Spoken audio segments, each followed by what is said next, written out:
الحمدللہ رب العالمین والصلاۃ والسلام علی سید الانبیاء والمرسلین.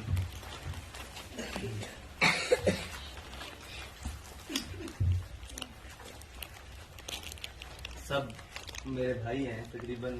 آپ جو لوگ ہیں، اب آپ جن صاحب نے جو میرے بارے میں کہا وہ ایسی بات تو نہیں ہے. آپ میرے سب ہم عمر ہیں اور سچی بات ہے میں یہاں بیٹھا اپنا بچپن سوچ رہا ہوں آپ کو دیکھ کر نا، اور مجھے اپنا بچپن یاد آ گیا ہے.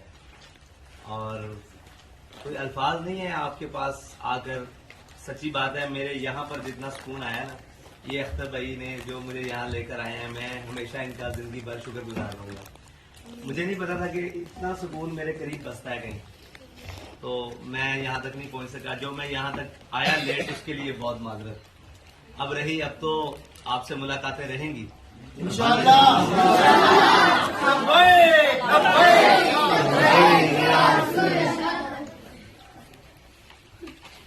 آپ جو ہے نا، آپ اللہ کی شان ہے.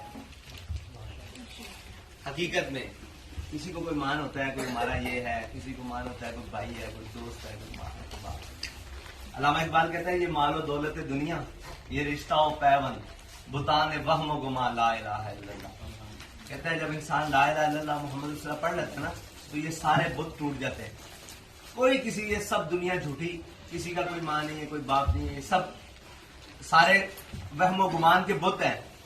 جب لا الہ الا اللہ محمد رسول اللہ جب پڑھ لیتا ہے نا، تو اللہ تعالیٰ یہ دکھا رہا ہے کہ دیکھو میں اپنا نظام آج بھی چلا رہا ہوں. کوئی کہتا ہے کہ شاید میں اپنے والدین کی وجہ سے، کوئی کہتا ہے میں اپنے بہن بھائیوں کی وجہ سے اس معاشرے میں عزت دار ہوں، کوئی کہتا ہے میں پتہ نہیں اپنے دوستوں کی وجہ سے عزت دار ہوں، کوئی اقربا اور رشتے دار اور جناب بڑے تعلقات کی وجہ سے عزت دار ہوں. لیکن ہمارے نزدیک تو دیکھو، اگر ایسی بات ہوتی تو ہم لوگ آپ کے پاس آگے فخر محسوس نہ کر رہے ہوتے. آپ تو عزت دار ہیں. یعنی کہ اللہ کا نظام ویسے ہی چل رہا ہے، اللہ کی حکمت قدرت ویسے ہی چل رہی ہے.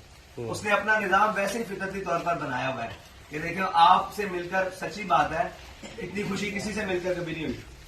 آپ سے مل کر اتنی خوشی ہوئی ہے، اور آپ یہاں بس رہے ہو، آپ کو کوئی پریشانی نہیں ہوگی. آپ کے لیے